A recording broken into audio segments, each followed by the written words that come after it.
Sylvia Bongo, première dame du Gabon, a été l'une des 23 épouses de chefs d'État invitées par la première dame des États-Unis, Jill Biden, à un mini-sommet à Washington consacré sur la suppression des obstacles à la prévention du cancer, la détection précoce, et la prise en charge des femmes et des filles victimes du cancer en Afrique.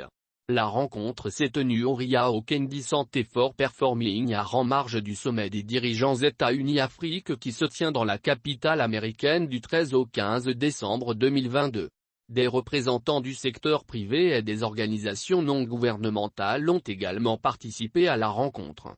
Madame Biden a notamment animé une conversation intitulée « Faire tomber les obstacles au service de cancérologie pour les femmes et les filles ». Selon une note transmise à la presse, depuis le début de l'administration Biden-Harris, les États-Unis ont investi et se sont engagés à fournir près de 20 milliards de dollars dans des programmes de santé dans la région africaine. La même note rappelle que pendant des décennies, les États-Unis se sont associés à des nations africaines pour relever des défis sanitaires communs, travaillant ensemble pour investir des milliards de dollars et sauver d'innombrables vies.